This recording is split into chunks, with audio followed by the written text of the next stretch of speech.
안녕하세요. 오늘의 데일리 뉴스레터에 오신 것을 환영합니다.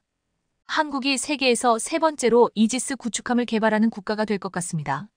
3년간의 노력 끝에 HD현대중공업은 한국형 이지스 구축함 KDDX의 기본 설계를 완성하는 데 성공했습니다. 현재 이지스 전투 시스템을 자체 제작할 수 있는 국가는 매우 제한적입니다. 계획이 순조롭게 진행되고 한국이 KDDX에 25MW급의 대용량 전기 추진 모터를 탑재하는 데 성공한다면 이 나라는 이지스 함정 기술에서 미국과 어깨를 나란히 할 수 있을 것입니다. 현재 HD현대중공업이 제작한 정조대왕함은 기술 파트너인 미국이 제공한 것을 뛰어넘는다는 평가를 받고 있습니다. 한국이 세계 최고 수준의 함정 건조 능력을 유지하면서도 6,500톤급 이지스 함정을 비용 효율적으로 생산할 수 있다면 이 나라는 방위 산업 수출 강국으로 한 걸음 더 나아갈 수 있을 것입니다.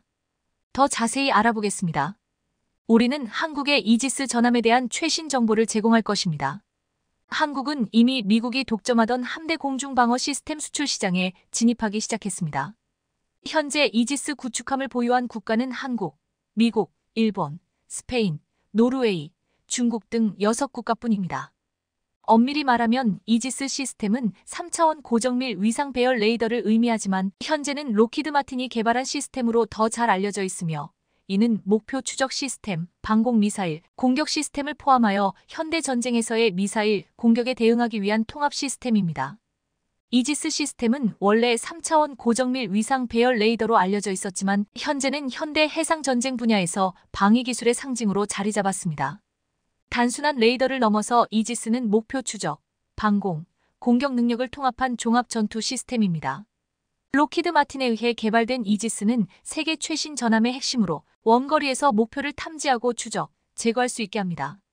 이지스 함정을 보유한 국가들 중 한국은 자체적으로 이지스 구축함을 개발한 것으로 두드러집니다. 2007년 서비스에 들어간 세종대왕함 KDX-3은 한국의 이지스 함정 개발 능력을 세계에 알린 중요한 이정표였습니다. 이 함정은 한국의 해상 위협에 대한 더 높은 자체 방어 능력을 제공할 뿐만 아니라 국가의 함정 제조 및 기술 능력을 증명했습니다.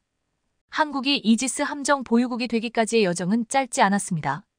1986년 한국형 구축함 건조 계획을 시작으로 한국은 수년간의 개발과 테스트를 거쳐 함정의 기술과 전투 성능을 최적화했습니다.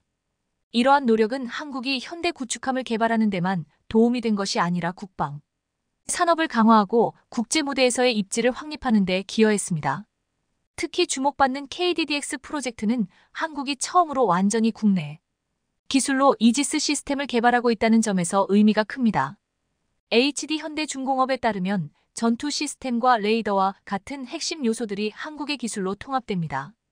2020년부터 2036년까지의 총 예산은 약 7조 8천억 원, 개발 비용 약 1조 8천억 원, 건조 비용 6조 원으로 설정되어 있으며 총 6척의 KDDX가 서비스에 투입될 예정입니다. 기본 설계가 완료된 이 프로젝트는 현재 상세 설계와 첫 번째 함정의 건조 단계에 있습니다. 초기에 한국 전문가들 사이에는 미국으로부터 설계를 구매하고 일본처럼 비슷한 배를 건조하려는 경향이 있었습니다. 그러나 설계 비용이 높고 해상 방위 시스템 기술을 습득하려는 욕구로 인해 자체 개발에 대한 강한 요구가 있었고 이는 한국군과 정부의 동의로 이어졌습니다. 2020년 12월 하나오션과의 치열한 경쟁 끝에 HD현대중공업은 KDDX의 기본 설계 계약을 획득했습니다. 36개월 후 지난해 12월에는 회사가 6,500톤급 KDDX함의 기본 설계를 완료했으며 이는 현대 최신의 정조대왕함과 견줄 수 있는 미래의 함정 무기 시스템을 만들겠다는 목표를 세웠습니다. KDDX는 새로운 전기 추진 시스템을 도입하여 25MW급 전기 모터 시스템의 설계를 완료했는데 이는 세계 최대 규모이며 한국 전함에 처음으로 적용된 것입니다. 또한 대용량 고출력의 통합 전기 추진 시스템을 통합했습니다. 또한 KDDX는 첨단 자동화 및 전기화 기술을 적용하여 탄약 이송 자동화 시스템을 포함하여 배에 필요한 인력 수를 크게 줄이면서 운영의 효율성과 독립성을 강조하고 있습니다. 한국의 이지스 구축함은 스마트 브릿지와 같은 새로운 제어실을 통합하여 해상 기술에서 중요한 진보를 이루었습니다. 이는 고급 기술과 자동화에 기반한 해상 지원 시스템을 통해 선박에서 필요한 인력을 줄입니다. 그러나 한국 이지스함에 대한 주변 국가들의 우려는 고급 기술뿐만 아니라 무장 능력에서도 비롯됩니다. 외형적으로 보면 이지스함의 무기는 전면과 후면에 설치된 대공포와 미사일 발사 시스템뿐으로 보이지만 실제로 이지스함의 주력은 그것이 보유한 강력한 미사일 시스템에 있습니다. 구체적으로 이지스함은 수직 발사 시스템을 사용하여 미사일을 빠르게 발사할 수 있으며 이 시스템을 통해 초당 한 발, 즉 분당 약 122발의 미사일을 발사할 수 있습니다. 이 시스템을 통해 이지스함은 다양한 목표와 상황에 맞는 여러 종류의 미사일을 사용할 수 있으며 이에는 상대방의 미사일을 요격하는 SME 스탠다드 미사일, 함정을 공격하는 대함 미사일, 잠수함을 공격하는 대잠 미사일, 그리고 지상 목표를 공격하는 장거리 순항 미사일 등이 포함됩니다. 이러한 다양하고 강력한 무기 시스템은 한국의 이지스함을 해상에서 강력한 상대로 만들어주며 기술적인 면뿐만 아니라 전투 능력에서도 두각을 나타냅니다. 한국은 국방 분야에서 큰 전환점을 맞이하고 있으며 바로 내부에서 SME 대공 미사일을 대체할 국산 무기를 개발하고 있기 때문입니다. 최근에 방위사업청은 LIG, 넥스1과 3조 3,060억 원 규모의 천궁이 지대공 미사일 시스템 개발 계약을 체결했습니다. 한국 전쟁 이후 한국 해군은 주로 미국의 군사 지원에 의존해왔으며 특히 핵심 장비의 경우 더욱 그러했습니다. 그러나 1980년대부터 한국은 군사 장비의 자체 개발을 시작하여 독립적인 시스템을 구축해왔으나 대공 미사일 분야는 여전히 외국 기술에 의존하고 있었습니다. 광개토대왕급, 충무공 이순신급, 세종대왕급 및 정조대왕급과 같은 이지스함 클래스는 모두 미국산 미사일을 사용했습니다. 최근까지도 한국 해군은 주로 레이시안 현재 RTX의 SME를 사용해왔으며 이 미사일은 150km의 사거리로 함정의 다층 방공 시스템에서 중요한 역할을 하며 미사일 및 항공기 위협을 차단했습니다. 미사일의 높은 가격, 즉 한 발당 약 20억 원은 유일한 문제가 아니었습니다. SME의 가장 큰 단점은 높은 고장률이었습니다. 2004년부터 2022년까지 발사된 총 36발의 SME 중 11발이 목표 달성에 실패했으며 그중 6발은 기능하지 않았습니다. 천궁이의 개발은 한국이 외국 기술에 대한 의존도를 줄이는 것뿐만 아니라 한국의 국방 산업에서 진보를 표시하며 이 나라의 자체 방어 능력과 국방 주권에 새로운 시대를 열고 있습니다. 미사일 자체의 결함으로 인한 문제를 인지한 우리는 SME를 대체할 국내 생산 중거리 지대공 미사일 개발을 진행하고 있습니다. 한국 해군은 2021년 5월부터 새로운 지대공 미사일 시스템 개발 프로젝트를 추진하며 국방 기술 자립에 있어 큰 걸음을 내딛었습니다. 2022년 3월에는 이 프로젝트의 기본 전략이 논의되고 결정되었으며 최종 목표는 그 이전 3월에 확립되었습니다. 7월에 발표된 입찰 공고에 따르면 이 지대공 미사일 시스템 개발 프로젝트는 2030년 12월까지 완료될 예정이며 총 예산은 3조 3,060억 원입니다. 이 프로젝트는 국내 연구 개발을 통해 진행될 예정입니다. 품질 검증 단계를 마친 후 이 미사일 시스템은 대량 생산 단계로 들어갈 예정입니다. 방위사업청이 공개한 이미지에 따르면 이 미사일은 후미에 부스터가 장착되어 수직 발사관에서 발사된 직후 높은 고도를 확보하고 빠르게 방향을 전환하여 목표물에 대응할 수 있도록 설계되었습니다. 미사일은 조종 날개, 추진 시스템, 탐지기 등이 장착되어 저고도로 접근하는 순항 미사일이나 항공기를 요격할 수 있습니다. 이 미사일의 개발은 한국 국방 산업에서 중요한 진보를 나타내며 해군과 같은 다른 유도 무기의 기술 수준을 높이는 데도 기여할 것입니다. 해군은 ADD와 LIG, 넥스1이 1조 6,170억 원을 들여 개발한 지대공 미사일로 소리보다 2배 빠른 속도로 최대 20km 거리의 목표를 요격할 수 있습니다. 개발 과정에서 중요한 부품의 국산화를 통해 한국은 90% 이상의 부품을 자체적으로 공급할 수 있게 되었으며 이는 국방 자립 노력에서 중요한 성과입니다. 지대공 미사일 방위체계 2의 개발 과정에서 한국군은 강력한 시너지 효과를 기대하고 있습니다. 이 미사일 개발로 얻은 경험은 향후 함정 탑재용 요격 미사일 개발이나 현존하는 유도 무기의 성능 향상을 지원할 것입니다. 해군이 가격 경쟁력과 우수한 성능을 자랑하지만 프랑스의 VL 미카 사거리 25km, 속도 마하 3나 이스라엘의 바락 8 사거리 70km와 같은 외국 미사일과 비교했을 때 해군은 특히 속도와 사거리 측면에서 명확한 한계를 보입니다. 함대 방어 미사일 2의 성공적인 개발은 한국이 대한 미사일의 위협을 줄이는 것뿐만 아니라 국내 유도 무기의 기술 수준을 향상시키고 국제시장에서의 경쟁력을 강화하는 데 기여할 것입니다. KDDX와 같은 전투 시스템과 함정을 함대 방어 미사일 2와 결합한다면 현대 전함을 도입하려는 국가들에게 더 많은 선택권을 제공하고 한국 방위 산업의 부가가치를 높일 수 있을 것입니다. 방위사업청과 LIG, 넥스일은 함대 방어 미사일 2의 국산화율을 90% 이상으로 설정하고 첨단 기술을 탐색 및 유도 시스템에 적용할 계획입니다. 그러나 함대 방어 미사일 2의 성능을 강화하려면 특히 한국형 수직 발사 시스템 KVLS과의 호환성을 개선해야 합니다. KVLS-2는 예상되는 정조대왕함의 주요 무장 중 하나로 미국의 VLS MK-41 스트라이크 랭크스 모델보다 더 큰 크기 길이 98m, 너비 3m, 높이 24m로 설계되었으며 다양한 대함, 대잠, 요격 미사일을 배치할 수 있습니다. KVLS-2의 개발은 한국이 새로운 미사일뿐만 아니라 증가하는 위협에 대응하기 위한 고급 발사 시스템을 준비하고 있음을 보여줍니다. 북한이 이동 목표를 공격할 수 있는 새로운 대함 미사일을 개발함에 따라 한국은 국가 안보를 보장하기 위해 방위 능력을 강화할 필요가 있습니다. KDDX 프로젝트와 함대 방어 미사일의 통합을 통해 한국은 현대적인 방위 시스템을 구축하고 국방 능력에서 새로운 발전을 이루기를 기대하고 있습니다. 한국은 단 한 세대만의 세계적 수준의 해군으로 인정받았다. 마크 셰이퍼 주한미 해군사령관. 지난 8일 이임을 한마크 세이퍼 주한미군 해군사령관은 대한민국 해군의 발전 속도와 역량이 진심으로 놀랍다라며 극찬했습니다. 그는 친조부와 외조부가 한국 전쟁에 참전했던 참전용사의 손자로서 미 해군 특수전 전문가로 한국의 해군사령관에 와서 한국 해군의 놀라운 발전을 직접 봤습니다. 이제 한국 해군은 미국에서도 인정받는 수준이 되고 있습니다. 또한 지난 4일 CNN은 대한민국이 만든 이지스 구축함 세종대왕함을 세계 최고의 군함으로 꼽아 주목받았습니다. CNN은 이들은 아마도 세계 최고의 군함일 것이다. 그리고 그들은 미국산이 아니다라는 제목으로 이를 보도했습니다. CNN은 한국은 가장 높은 사양과 저렴한 해군 하드웨어를 구축하고 있다고 말했습니다. CNN은 동아시아 지역 제해권을 둘러싼 미국과 중국의 경쟁이 고조되는 가운데 한국 해군이 보유 중인 세종대왕함급 이지스 구축함이 중국 해군력에 맞설 비밀병기로 부상했다고 표현하기도 했습니다. 그런데 한국은 지금 미래 해군의 핵심이라 불리는 새로운 해군 무기에 대한 개발도 엄청난 속도로 진행하고 있습니다. 최근 열린 국제해양 방위산업전에서 하나오션은 차세대 구축함을 공개해 주목받았습니다. 적 레이더에 탐지될 확률을 낮춘 고도의 스텔스 성능을 갖추면서 공격력과 방어력을 높인 첨단 신형 함정 KDDX-5입니다.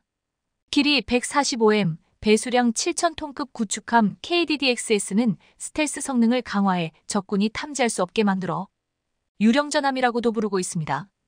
이 유령전함은 보이지 않으면서도 무엇보다 막강한 화력을 갖추고 있습니다. 한 포는 포신을 포탑에 수납했다가 유사시 포탑 밖으로 꺼내서 쏘는 팝업 파프업 개념을 넣는데 한 포 뒤에는 한국형 수직발 사체계 KLVS-148세를 장착, 함대 공미사일과 대장 미사일 등을 탑재한다고 했습니다. 여기에 드론이나 무인보트 공격을 탐지 격퇴할 레이저, 무기와 전자광학 추적 체계도 운용합니다. 또한 인구 감소에 따른 병역 자원 부족에 대응하고자 로봇 기술을 적용해 승조원 규모를 줄이겠다고 했는데 여기에 정찰 또는 공격 임무를 수행할 다양한 무인 무기를 실을 예정입니다. 무인 헬기 2대와 무인 수상정 2대, 무인 잠수정 2대가 탑재되어 위험 강도가 높은 임무를 사람 대신 수행한다는 것입니다. 그리고 아예 해상작전을 무인 장비로 수행하는 드론 항모도 등장할 것으로 보이고 있는데 HD 현대중공업과 하나오션은 무인 전력 지휘 통제함을 내놓았습니다. 일각에서는 이것이 미래 해군의 핵심이 될 것이라 평가하고 있는데 한국은 이를 빠른 속도로 추진하고 있습니다. 무인 전력 지휘 통제함은 무입 수상정 USV 나무인 잠수정 UUV, 무인 항공기후 AV 등을 탑재하고 다니다 이를 출격시킬 수 있는데 HD 현대중공업에 따르면 무인 전력 지휘 통제함에 탄재 가능한 전력은 수직 이착륙형 드론 7대, 수상정, 잠수정 10여 대, 헬기형 항공기 1기 등입니다. 하나오션은 약 16,000톤급으로 무인 전력 지휘 통제함을 내놓았는데 여기에 대형 고정의 드론 6기를 위한 전자식 항공기 발진 시스템 EMALS과 강제착 함장지를 갖춘 대형 활준로 1개를 포함한 활주로 3개를 탑재해 항공모함에 가까운 모습이었습니다. 해군은 이번 마덱스에서 미래 해양전에 대비해 구축 중인 새로운 전투체계 네이비 시고스트가 어떻게 구현될지를 보여줬습니다. 네이비 시고스트 전투체계는 수상함과 잡수합 등 유인전에 무인 수상증 USV, 무인 잠수중 UUV, 무인 항공기유 AV, 무인 자율로봇, 무인 수중 자율기로 탐색제 AUV, 무인 차세대 기로제거 처리기 EMDW 등 무인 전력이 총합세해 전투를 벌이는 개념입니다. 이 전투 체계를 실현하면서 가장 주목받은 장면은 상륙작전이었는데 무인 수상정과 드론 편대가 돌격대로 적 해안의 소형 함정을 격파하고 상륙 병력의 교두보를 확보했습니다. 이어 제285 무인 전력 지휘함이 다수의 군집 유령함과 헬기형 무인 항공기를 통제하며 진입했고 마무리는 상륙 기동 헬기와 고속 상륙정 등 유인 전력이 맡았습니다. 이미 미국이 중국을 상대로 거대한 유령함대를 만들고 있는데 한국도 이를 구현하려 하고 있습니다. 그런데 일각에서는 한국이 미국이 구현하는 유령함대를 완성하는데 결정적 역할을 할 것이라는 말을 하고 있습니다. 최근 우크라이나 전쟁으로 인해 미국을 중심으로 서방 국가들이 러시아의 확장 정책을 견제하려는 가운데 이 틈을 타서 대만을 위협하고 있는 중국의 움직임 또한 심상치 않은 상황입니다. 지난 24일 대만 국방부는 중국 전투기 19대가 대만 주변에서 포착되었으며 이 중 8대가 대만 해협 중간선을 넘어 접근 수역인 24해리까지 근접했다고 알렸습니다. 이번 우크라이나 전쟁을 보고서 미국에서는 당장 미중 전쟁이 벌어진다면 미국이 불리할 것이라는 분석이 나오며 큰 우려를 하고 있습니다. 재래식 무기나 포탄을 만드는 미국의 생산력이 현저히 딸리고 무엇보다 지금 해군력에서도 중국이 미친 듯이 군함을 건조하며 미국을 추월했기 때문입니다. 이에 미국이 해결책으로 생각한 것이 바로 한국입니다. 한국의 수준 높고 빠르고 가격도 싼 군함 건조 능력을 미국이 이용하자는 것입니다. 지난 2월 미 해군 군함 조달 사업 수장이 한국 조선 3사를 극비리에 방문했습니다. 미 해군 산하 조직인 해군 시스템 사령부 톰 앤더슨 탐 앤더선 해군 제독은 한국을 찾아 한국 해군 함정 프로그램 정보를 보고 한국조선해양과 대우조선해양, HJ중공업 등 국내 조선업체들을 방문했습니다. 톰 앤더슨 해군 제독은 미 국방부 최대 군사장비 개발과 조달을 책임지고 있기에 그를 한국에 보내 한국조선 3사를 방문해 건조 능력을 파악하게 한 것은 큰 의미가 있다고 했습니다. 당시 한국의 조선소를 둘러보고 앤더슨 제독은 우리는 세계적 수준의 조선 성능을 추구한다며 제품과 프로세스에 대해 교육해준 조선소에 감사드리고 상호 이익이 되기를 바라며 후속 계약을 기대한다고 말했습니다. 그리고 3개월 후 미 CNN은 미 해군 수뇌부가 미국 조선소가 중국의 속도를 따라갈 수 없다며 한국에게 미국 군함 건조를 맡기는 것을 고려해야 한다고 주장했습니다. 그런데 여기서 한국뿐만 아니라 일본에게도 맡길 수 있다고 했는데 이 소식에 한국보다 일본이 환호하는 상황이 되고 있습니다. 최근 전 세계 조선 시장을 한국과 중국이 90%를 점유하면서 싹쓸이하고 있는데 미국이 만약 군함 건조를 일본에게 맡긴다면 일본의 죽은 조선업이 다시 살아날 수 있다는 것입니다. 하지만 업계에서는 이미 일본의 조선업은 몰락해서 회복될 수 없는 상황이기에 미국의 군함을 건조하기는커녕 자국의 군함도 건조하는데 쉽지 않을 것이라고 보고 있습니다. 20세기 초반 세계 최강의 군력을 보유한 일본은 1980년대 세계 조선 산업을 이끌었지만 최근 기술자가 1만 명 이하로 급감하면서 한국, 중국과 경쟁력 격차가 심화되었습니다. 2022년 한국이 전 세계 발주량의 40%를 수주할 때 일본은 겨우 7.6%에 그쳤습니다. 전문가들은 사실상 일본의 조선업은 망한 것이나 다름이 없다고 표현하고 있습니다. 오래전부터 일본에서 건조한 배에 품질한 형편없었는데 몇 해 전부터 일본에서 건조한 컨테이너선들이 두동강이 나는 참사가 연이어 벌어졌습니다. 이것은 군함에서도 다르지 않았습니다. 지난 2009년 일본 해상자위대 쿠라마 호위함이 한국의 컨테이너선 카리나스타와 충돌한 적이 있었습니다. 일본 통행관제소의 실수로 카리나스타에게 중앙선 침범을 지시했고 건너편에서 오는 쿠라마 호위함과 충돌했다고 했습니다. 그런데 선원이 20여 명도 안 되는 상선 카리나스타는 데미지 컨트롤을 잘해서 화재 등 재난 대처를 잘했는데 일본 구축함 쿠라마함은 불에 타며 배 선수 부분이 완전히 녹아내렸습니다. 쿠라마함의 내구성은 한국의 상선보다 못했습니다. 또한 쿠라마함은 1991년에도 야마구치현 앞바다에서 소형 유조선과 접촉 사고를 일으켰고 2009년에만 일본 해상자위대 군함 충돌 사건이 무려 9번이나 일어났습니다. 군사 전문가들은 첨단 레이더를 장착한 해상자위대 군함들이 왜 충돌하는지 모르겠다며 의구심을 나타냈습니다. 이는 일본의 레이더 기술까지도 의심하게 만들고 있습니다. 결국 일본은 미국이 요청하면 하겠다고 하겠지만 미국이 원하는 수준의 군함을 건조할 수 있을지 의심스럽다는 것입니다.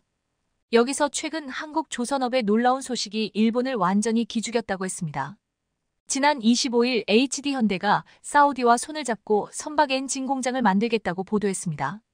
한국은 같은 날 석유화학 플랜트 건설 사업인 아미랄 프로젝트를 50억 달러 약 6조 4천억 원 규모를 수주해 역대 7위 규모의 수주를 따냈습니다.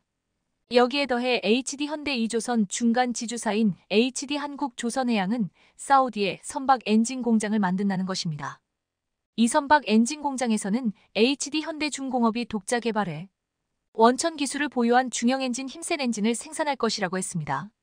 합작 엔진 공장은 사우디 동부 주바일 인근 라스알카이르 지역의 킹살만 조선산업단지 내에 15만이 규모로 설립되는데 이 공장은 2025년부터 본격 가동돼 연간 선박용 대형 엔진 30대, 중형 엔진 235대, 선박용 펌프 160대를 생산할 예정입니다. 이미 사우디와 합작해 건설하는 중동 지역 최대 조선소 IMI 조선과 시너지를 기대하게 한다고 했습니다. IMI 조선소는 상선뿐만 아니라 군합 건조도 추진할 예정인데 현대중공업이 사우디에서도 군함을 건조하며 전 세계 군함 수출 시장에서 더 큰 입지를 가질 것이라고 했습니다. 지난해 말 사우디 빈살만 왕세자는 한국을 찾아 약 20시간을 머물며 40조 원이 넘는 투자를 해서 강렬한 인상을 남겼습니다. 그런데 빈살만은 한국에 이어 일본을 방문할 예정이었지만 돌연 취소했습니다. 이 노골적인 일본 패싱에 대한 정확한 이유는 알려지지 않았지만 사우디 빈살만은 한국에게만 거대한 투자를 하며 일본을 당황케 만들었습니다.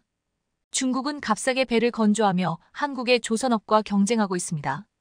그런데 이제 전 세계 조선업에서 한국이 중국을 제압하는데 사우디가 큰 역할을 할 것이며 또한 미국이 한국에게 군함 건조를 부탁하는 러브콜로 이어질 것이라고 기대하고 있습니다.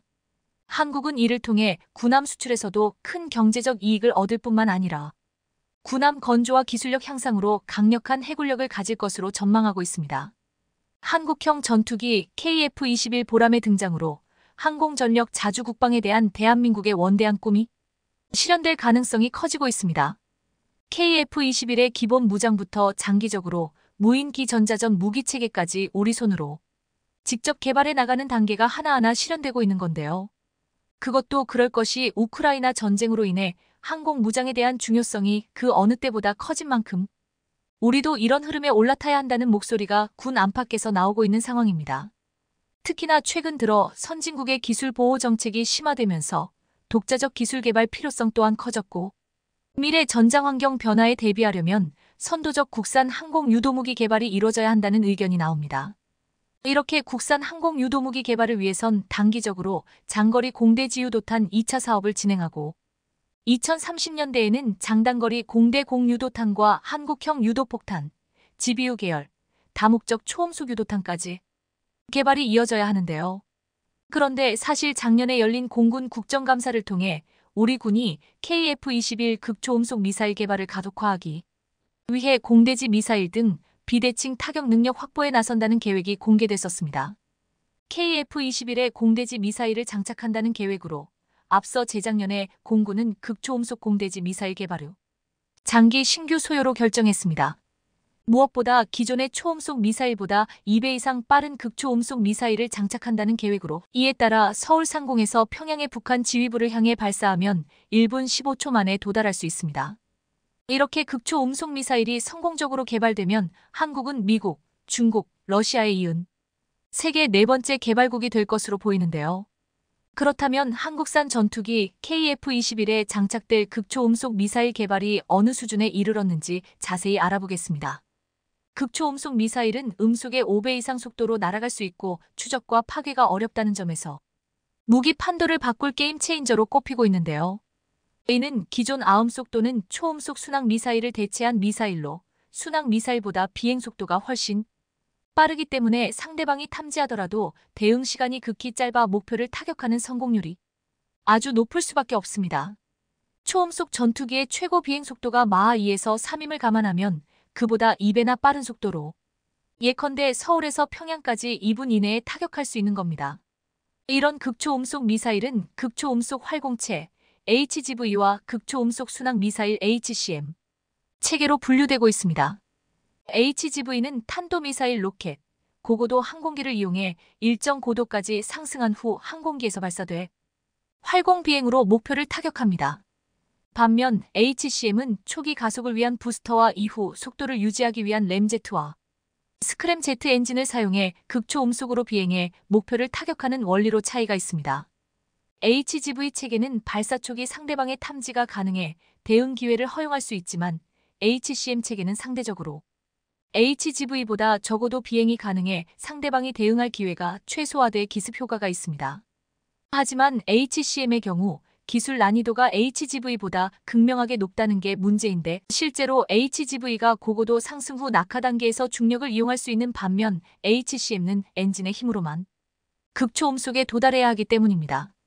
극초음 미사일 확보에 뒤처지고 있는 미국이 4종류의 HGV를 개발했다는 사실만 봐도 두 방식의 개발적 난이도를 여실히 보여주고 있습니다.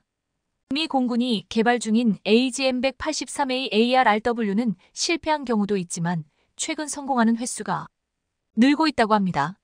이렇듯 기술적 어려움이 있지만 현재 주요 군사 강대국들은 그 어느 때보다 극초음속 미사일에 대한 관심을 높이면서 개발에 박차를 가하고 있는데요. 우크라이나 전장에서 극초음속 미사일의 위력이 입증되면서 다양한 형태의 탄두와 필요한 사거리를 향상시키며 전쟁에 지대한 영향을 줄 수 있다는 걸 확인했기 때문입니다. 이런 와중에도 세계 최초로 HCM 상용화에 성공한 국가가 있는데 안타깝게도 바로 러시아의 지르콘 미사일입니다. 현재 미국과 러시아 간 극초음속 미사일 개발 경쟁에선 러시아가 다소 앞서 있는 상황입니다. 실제로 러시아는 지난 2017년에 킨잘 극초음속 미사일을 실전에 배치했는데 우크라이나 일부 전쟁에서 극초음속 미사일 킨잘을 여러 차례 발사해 세계 최초로 극초음속 미사일을 실전에 사용한 기록을 여기에 더해 러시아는 ICBM 탑재 활공체 형태인 HGV 방식의 아방가르드 함정 발사 극초음속 미사일 HMC 방식의 지르콘도 개발했는데요. 스크림제트 엔진인 지르콘 미사일도 2025년 안에 실전 배치하겠다고 밝혔는데 주요 외신에 따르면 최근 러시아는 야세넴급 핵추진 잠수함에 지르콘을 탑재하기 시작한 것으로 전해집니다. 이로써 러시아는 해상과 공중에서 발사가 가능한 극초음속 미사일 개발에 모두 성공한 데 이어 세계 최초로 HMC 미사일인 지르콘을 실전 배치에 성공했습니다. 지르콘은 30에서 40km 고도에서 최대 속도 마학으로 비행할 수 있으며 1000km 거리에 있는 지상 및 해상 표적 모두를 타격할 수 있습니다. 재래식 탄두는 물론 핵탄두도 탑재가 가능한데 탐지와 방어가 거의 불가능한 것으로 전해집니다. 중국은 작년 8월 극초음속 미사일 둥펑 17로 추정되는 미사일 발사 장면을 CCTV가 최초로 공개했는데 해당 영상에서는 DF-17로 추정되는 미사일이 사막의 고속도로 위에 세워진 이동식 발사 차량에서 발사되는 모습이 담겼습니다. 이후 중국은 아시아 태평양 내 주요 미군 기지를 타격할 수 있는 최첨단 극초음속 미사일 둥펑 27을 개발했고 2019년부터 실전 배치한 것으로 알려졌습니다. 둥펑 27은 단일 극초음속 활공체 HGV 다탄두를 탑재할 수 있는 최신 무기입니다. 미국은 중국이나 러시아보다 극초음속 미사일 개발에 한 발 늦은 상황인데요. 극초음속 미사일 경쟁에서 러시아와 중국에 뒤처진 것으로 평가받는 미국은 최근 개발에 속도를 내고 있는 중입니다. 현재 미 육군은 4종류의 HGV를, 해군은 극초음속 공격용 순항미사일 1종류를, 공군도 HCM 4종류를 개발하고 있습니다. 올해 초에는 미 공군의 B-52 전략폭격기 기종에서 극초음속 미사일을 발사하는 시험을 성공했지만 그럼에도 불구하고 아직 극초음속 미사일 실전 배치에 성공하지는 못했습니다. 한국 역시 게임 체인저로 불리는 극초음속 미사일 개발에 뛰어든 상태로 바쁘게 움직이고 있는데요. 우리 국방부는 2020년 극초음속 미사일 개발 의지를 본격적으로 언급하기 시작했고 이듬해 공군은 극초음속 공대지 미사일 개발을 신규 소요로 결정했습니다. 여기에 더해 ADD가 HCM 방식의 한국형 극초음속 미사일 개발을 공식화한 상태로 사실 HCM 추진 기술인 스크램제트 엔진의 원천 기술인 액체 램제트는 이미 2007년 완성됐습니다. 국산 극초음속 미사일에 대해선 고도의 보안이 유지되고 있지만 군 당국에 따르면 현재 ADD 연구진이 상세 설계를 검토하는 단계에 있으며 설계를 검증하기 위한 장비를 제작하고 있는 중으로 알려졌습니다. 이런 속도로 보면 올해 하반기에는 미사일 조립을 시작해 내년에는 시험 발사가 가능할 것으로 보이는데요. 뒤늦게 뛰어든 미국도 극초음속 개발에 애를 먹고 있는 가운데 한국이 단기간에 이렇게 놀라운 속도를 보일 수 있었던 건 그만큼 한국의 국방 기술이 세계적 수준에 이르렀다고 해석할 수 있습니다. 실제로 앞서 재작년 ADD는 한국형 극초음속 미사일 기반 모델인 하이코어 초고속 발사체 시험 모델을 공개해 전 세계 방산업계를 발칵 뒤집어 놓았습니다. 하이코어는 ADD가 개발 중인 극초음속 시험 비행체로 목표는 20km급 고도에서 스크램제트 엔진 점화 및 정상 비행이 가능한 마하 5급 초고속 비행체를 개발하는 것입니다. 하이코어 비행체는 총길이 87m, 중량은 2~4톤으로 올해 안흥 시험장에서 비행시험을 수행할 계획으로 알려졌습니다. 하이코어는 첨단 기술이 엄청나게 집약됐는데 한국은 2004년 러시아 MP5 마시노스트로에니아사로부터 P800 야혼트 초음속 미사일에 사용되고 있던 램젯 기반 기술을 도입하면서 순조롭게 개발을 진행할 수 있었습니다. 지금이라면 도입 자체가 불가능할 정도로 핵심 기술이지만 당시 러시아 정부도 손을 놓고 있었기에 상대적으로 저렴한 비용을 지불하고 기술을 확보할 수 있었습니다. ADD는 이렇게 입수한 러시아 기술을 바탕으로 마하 3의 속도를 낼 수 있는 야혼트급 초음속 순항 미사일 개발을 완료했고 마하 5의 이상의 하이코어 개발에 다다를 수 있었던 겁니다. 하이코어 테스트 비행이 성공한다면 대한민국은 극초음속 미사일 개발 완료까지 절반의 성공을 거두게 될 것으로 보이는데요. 더 나아가 대형 무장을 장착할 수 있는 KF-21의 체계 개발이 끝나는 2026년에는 국내 기술로 만들어진 각종 무장들과 극초음속 미사일, 초음속 미사일에 대한 본격적인 통합 테스트가 이뤄질 것으로 전망됩니다. 이뿐 아니라 425위성 사업으로 수평선 너머의 목표물 탐지 능력까지 보유하게 된다면 극초음속 마사일 요격도 가능할 것으로 보이는데요. 425 사업은 북한 미사일에 대응해 고성능 영상 레이더, SAR 탑재 위성 사기와 전자광학 적외선 탑재 위성 1기 등 정찰 위성 5기를 확보하는 내용입니다. 그런데 우리 군의 첫 정찰 위성 425위성 1호기가 오는 11월 미 반덴버그 우주군 기지에서 우주로 향할 예정이라고 하는데요. 2025년까지 총 5기를 전력화하는 425 사업이 순조롭게 진행되고 있는 것으로 여기에 더해 최근 우리 군은 ITU에 425위성 1호기의 위성망 국제 등록 통고서를 제출했습니다. 이렇듯 425위성은 북한의 도발 징후를 미리 탐지해 대응하는 선제 타격 체계, 이른바 킬체인의 눈 역할을 담당할 채비에 들어갔습니다. 여기에 더해 한국은 KF-21 엔진 개발에 본격화하면서 엔진 개발에 필수적인 항공기용 APU까지 국산화할 준비를 하고 있는데요. APU는 항공기에 보조 동력을 공급하는 장치로 항공기 엔진을 켜거나 엔진이 꺼진 상태에서 기내 전력을 공급하는 장비입니다.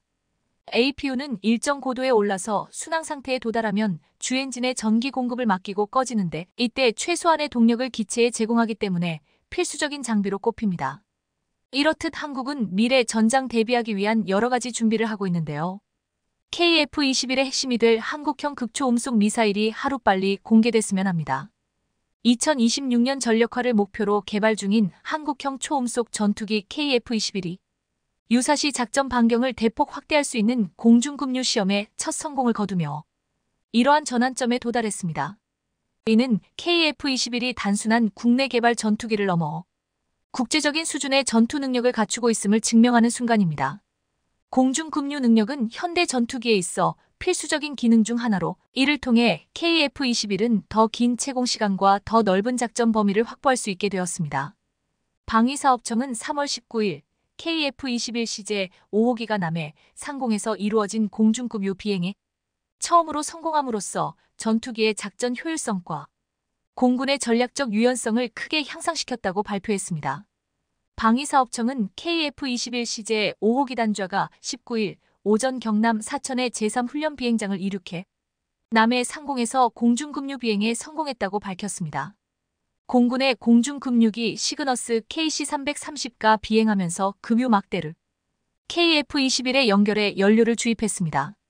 공중급유 시 발생하는 급유기 뒤쪽의 난기류가 KF-21 조종에 어떤 영향을 미치는지, 급유기와 KF-21의 연결 분리가 안전하게 이루어지는지 등을 점검했습니다. 공중급류를 하게 되면 채공 시간이 길어져 원거리에서 다양한 임무를 수행할 수 있고 적진에 투하할 폭탄도 더 많이 탑재할 수 있게 됩니다.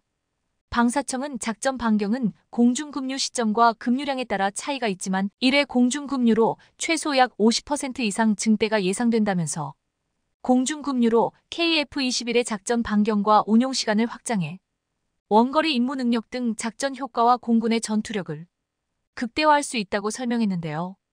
노지만 방사청 한국형전투기사업단장은 2025년 3월까지 약 60여 회에 걸쳐 다양한 고도 및 속도에서 KF-21 공중급류 능력 검증을 지속할 예정이라고 밝혔습니다. 공중급류 시험의 성공은 KF-21이 세계적인 수준의 전투기로서의 역량을 갖추고 있음을 입증하는 중요한 단계입니다. 공중급류 능력은 전투기의 작전 반경과 운용 시간을 대폭 확장시켜 원거리 임무 수행 능력을 극대화합니다. 이는 KF-21이 다양한 전략적 환경에서 다양한 임무를 수행할 수 있게 함으로써 대한민국 공군의 전략적 유연성과 전투력을 크게 향상시키는 역할을 합니다. 공중급류 시험은 금유기와 KF-21 간의 연결과 분리, 난기류 발생 시의 조종성 영향, 연료 이송의 안전성 등을 철저히 점검함으로써 실전 상황에서의 운용 가능성을 확인하는 과정입니다. 이번 시험 비행은 KF-21의 기술적 완성도와 운용 가능성을 국제적으로도 인정받는 계기가 될 것입니다. KF-21 전투기의 공중급류 능력 확보는 그 자체로 한국 공군의 전력을 한 단계 업그레이드시키는 중요한 진전입니다. 공중급류를 통해 KF-21은 장시간 공중에 머물며 광범위한 지역에서 작전을 수행할 수 있는 능력을 갖추게 됩니다. 이는 한반도를 넘어서 전략적 이익을 추구하는 국제적인 작전에서도 중요한 역할을 할 수 있음을 의미합니다. 특히 공중급류는 KF-21이 적의 방어선을 피해 깊숙이 침투하여 정밀 타격을 가할 수 있는 능력을 부여합니다. 또한 임무 종류에 따라 더 많은 무장을 탑재할 수 있게 되어 작전 수행 능력이 향상됩니다. 공중급류 시험의 성공은 또한 한국의 항공산업과 방위산업의 기술적 성숙도를 국제적으로 입증하는 결과로 한국이 세계 시장에서 더 많은 방위산업 분야에서의 협력과 수출 기회를 얻을 수 있는 기반이 됩니다. 공중급류 능력은 국제적인 군사 협력에서 한국의 역할을 확대하는 데에도 기여할 것으로 예상되며 이는 전략적 동맹 국가의 관계 강화에 중요한 요소가 될 것입니다. 게다가 KAI는 4차 산업혁명 기술을 바탕으로 한국 항공우주산업의 두 번째 성장을 준비하고 있습니다. 이미 첫 번째 성장을 1차 항공기 개발로 성공적으로 이뤄낸 KAI는 이제 인공지능 AI, 빅데이터 비딕, 자율 및 무인 기술과 같은 차세대 공중전투체계의 핵심 기술 개발에 집중하고 있습니다. 이러한 기술은 미래 전장에서의 우위를 확보하기 위해 필수적입니다. 1592년 거북선이 전쟁의 게임 체인저로 등장한 이후 KAI는 임진왜란 당시 이순신 장군의 정신을 이어받아 국산 항공기 개발에 매진해왔습니다. 이러한 노력은 1954년 부하로의 첫 비행 성공으로 이어졌고 이후 T-50과 같은 국산 초음속 고등 훈련기의 개발로 꽃을 피웠습니다. T-50 계열 항공기의 성공은 KAI가 다양한 국가에 수출함으로써 한국 공군뿐만 아니라 전 세계 여러 국가의 안정적 운용을 지원하게 되었습니다. 1. T-50, 수리온, LAH, KF-21 등 거북선과 부하로의 자주국방의 염원을 이어온 국산 항공기 700여 대가 세계 하늘을 날고 있습니다. 최근 10년간 전투 가능 항공기 생산량에서 한국은 미국, 프랑스에 이어 세계 3위 국가가 됐습니다.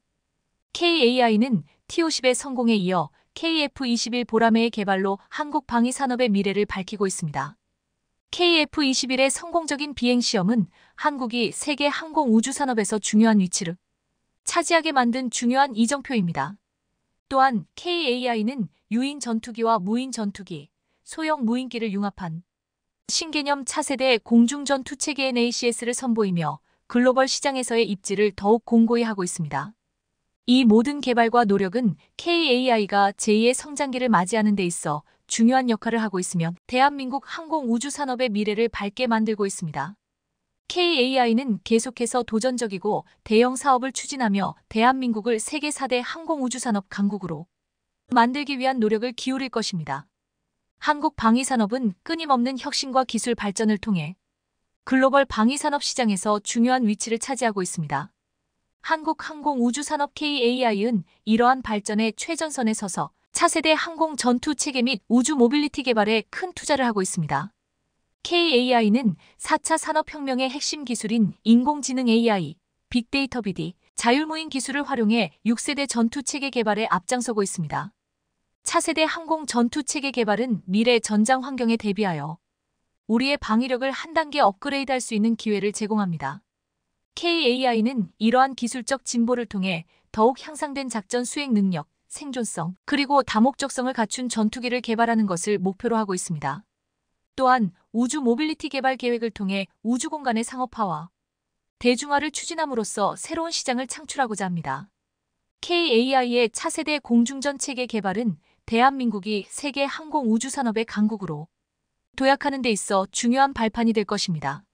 이를 통해 한국은 미래 전장의 핵심 기술을 선도하고 우주 경제의 실현을 앞당길 수 있을 것으로 기대됩니다. KAI의 지속적인 연구 개발과 혁신은 한국 방위 산업의 미래 전망을 밝게 하며 글로벌 시장에서의 경쟁력을 한층 강화할 것입니다. KF-21의 성공적인 공중급류 시험 비행은 한국 방위 산업에 긍정적인 영향을 미치며 전 세계에 한국의 방위 기술력을 증명하는 중요한 이정표가 되었습니다. 이러한 성공은 한국이 개발한 첨단 전투기의 운용 능력과 전략적 가치를 국제적으로 인정받게 만들었으며 국내 방위 산업의 발전 가능성과 잠재력을 보여주었습니다. KAI는 차세대 공중전 체계, 우주 모빌리티, 그리고 도심 항공 교통 UAM과 같은 미래지향적인 사업을 통해 항공 우주 산업의 새로운 패러다임을 제시하고 있습니다. 이러한 노력은 KAI뿐만 아니라 한국 방위 산업 전체의 지속 가능한 성장과 국제 경쟁력 강화에 기여할 것으로 기대됩니다. KF-21 시험 비행의 성공과 KAI의 미래 지향적인 사업 전략은 대한민국을 세계적인 항공 우주 산업 강국으로 자리매김하게 할 중요한 동력입니다. KAI와 한국 방위 산업의 지속적인 혁신과 발전은 국제적인 방위 산업 시장에서의 우리의 입지를 더욱 공고히 하며 미래 전장과 우주 공간을 선도하는 데 중요한 역할을 할 것입니다. 오늘 준비한 소식은 여기까지입니다. 댓글을 통한 여러분들의 많은 의견 기다리겠습니다.